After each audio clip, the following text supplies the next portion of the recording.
MotorWeek is made possible by Lucas Oil and TireRack.com.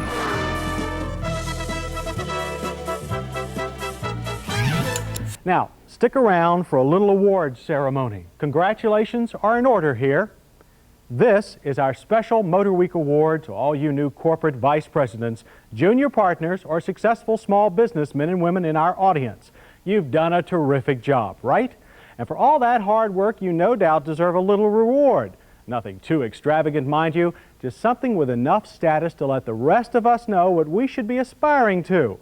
And what could be more appropriate for that than a new car? And not just any new car, but certainly something from the first level of motoring prestige, such as the subject of our next road test. I think a little gift wrapping is in order here, but not so much so that you can't instantly recognize the three-pointed star of Mercedes-Benz. Now this one is attached to their least expensive model, the 240D for diesel sedan. There aren't too many car companies with a bottom-rung car line that starts at $22,500, but then history tells us that Mercedes' value only increases with time. And although you can't really touch all that Mercedes prestige, your body can feel all of its comforts.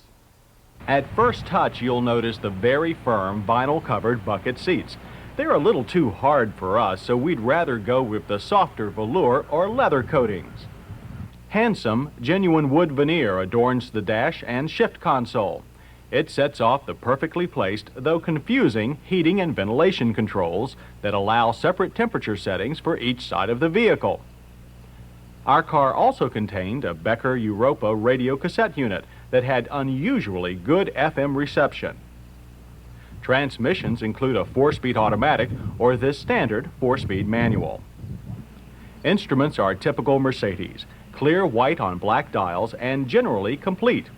However, as you'll see later, the 240D would be better off with a tachometer in place of the always accurate quartz clock.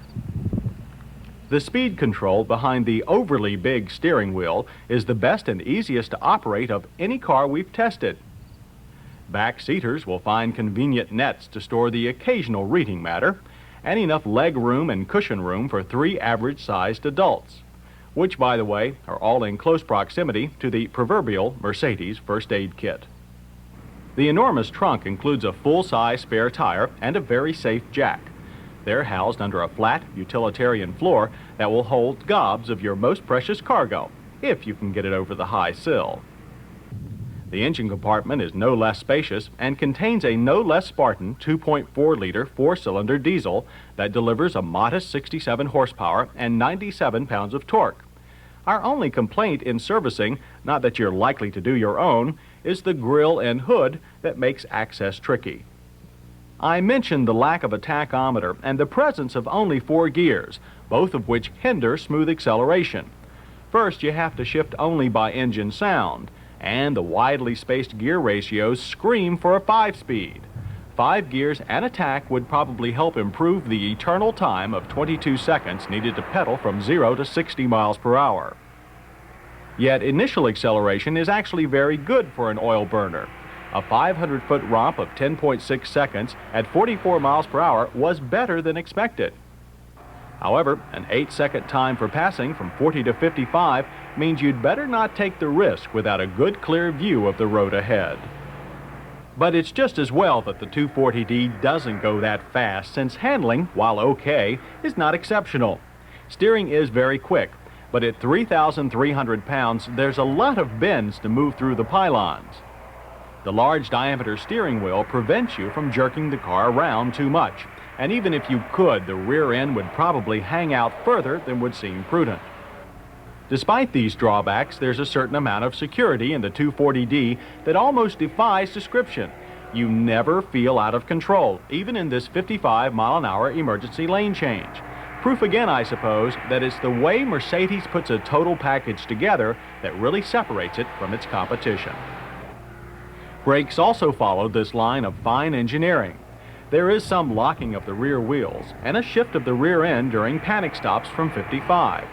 Yet the 4-wheel power disc system provided stops averaging a very short 122 feet with no fade and even less driver concern. If you're still new at this luxury car business and don't want to flaunt it too much, you'll be pleased with the conservative EPA fuel economy ratings, 28 city, 34 highway. Our MotorWeek test loop confirmed that at least fuel cost won't drive you directly to the poorhouse. An urban mileage of 32 is right where it should be. Slightly less economy, but a lot more power can be found in a 5-cylinder turbocharged version of the same car called the 300D. And what did our intrepid MotorWeek staff think of this upmarket sedan? Well, first, let's hear from someone who actually owns one. The only complaint I have with this car is that it doesn't handle quite as well as I think it should. But for driving really long distances, this car is a real pleasure. The 240D represents the epitome of German engineering. From the standpoint of cost, economy, comfort, it's the easiest of the Daimler-Benz cars to live with.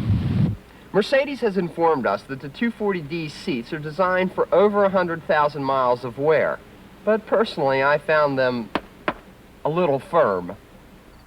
While true that our Mercedes didn't turn everyone's head, we did notice a few drools from the middle class. And in our opinion, the 240D is a good first step up the corporate ladder to stardom.